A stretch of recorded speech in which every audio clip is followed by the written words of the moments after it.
తల్లిదండ్రులు కావాలని మీ కలను సాకారం చేసుకోండి. ఓఎస్ఎస్ ఫర్టిలిటీ వారి తక్కువ ధర సంతానోత్పత్తి చికిత్సతో అపాయింట్మెంట్స్ కొరకు కాల్ చేయండి 7825893604. టాలీవుడ్ లో విచిత్రమైన సిచ్యువేషన్ ఏర్పడింది. ఫస్ట్ హాఫ్ ని లైట్ తీసుకున్న బడా స్టార్స్ ఇప్పుడు సెకండ్ హాఫ్ పై ఫోకస్ చేశారు. షార్ట్ గ్యాప్ లో ఆడియన్స్ ముందుకు వచ్చేందుకు సై అంటున్నారు. దీంతో ఓ 4 సినిమాల మధ్య క్రేజీ ఫైట్ షురూ కాబోతోంది. 2 వారాల గ్యాప్ సరిపోతుందా లేదా అన్న చర్చ జరుగుతోంది. టాలీవుడ్ లో క్రేజీ ప్రాజెక్ట్స్ మధ్య భారీ ఫైట్ జరగబోతోంది. పుష్ప 2, సరిపోదా శనివారం సినిమాలు కేవలం 2 వారాల గ్యాప్ లో రిలీజ్ కాబోతున్నాయి. అయితే పుష్ప 2 కి గ్యాప్ సరిపోతుందా అనేది $1 మిలియన్ ప్రశ్న. అలాగే ఓజీ దేవర విషయంలో కూడా ఇదే ఫైట్ రిపీట్ అవుతోంది.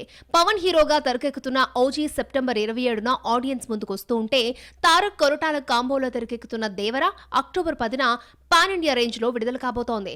దీంతో ఈ 4 సినిమాలకు 2 వారాల గ్యాప్ అనేది పెద్ద పజిల్ గా మారింది. ఓ పెద్ద సినిమాకి 2 వారాల గ్యాప్ సరిపోతుందా అంటే భిన్నాభిప్రాయాలు వ్యక్తమవుతున్నాయి. ఇప్పుడున్న సిచ్యువేషన్స్ లో ఓ సినిమా 2 వారాలు ఆడితే అదే గొప్ప. కాబట్టి ఎంత పెద్ద సినిమాకైనా 2 వారాల థియేట్రికల్ రన్ సరిపోతుంది అనేది కొంతమంది వాదన. మరికొంతమంది దీంతో ఏకీభవించడం లేదు. సలార్, హనుమాన్ సినిమాల్ని దీనికి ఎగ్జాంపుల్ గా చూపిస్తున్నారు. ప్రభాస్ నటించిన సలార్ కి మరొక 2 వారాల టైం దొరికింటే మరిన్ని రికార్డ్స్ క్రియేట్ చేసేది.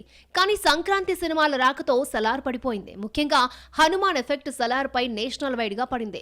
పుష్ప 2, ఓజీ సినిమాల విషయంలో కూడా ఇదే జరుగుతుంది అనే అనుమానాలు ఉన్నాయి. పుష్ప 2 సినిమాకి దేశవ్యాప్తంగా క్రేజ్ ఉంది. ఇలాంటి సినిమాను మినిమం 3 వారాలు పోటీ లేకుండా విడుదల చేసినట్లయితే మంచి కలెక్షన్స్ వస్తాయి.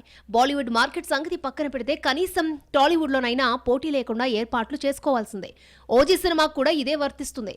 అయితే మార్చి నుంచి జూన్ వరకు ఓవైపు ఎన్నికలు, మరోవైపు ఐపీఎల్ సీజన్ దేశవ్యాప్తంగా జరగనుంది. ఈ ఎఫెక్ట్ తమ సినిమాలపై పడకూడదని హీరోలు అలర్ట్ అవడంతో 2 వారాల కాన్సెప్ట్ అనేది తెరపైకొచ్చింది. మరి ఈ టఫ్ ఫైట్ ని బడా స్టార్స్ ఎలా ఓవర్కమ్ చేస్తారో చూడాలి.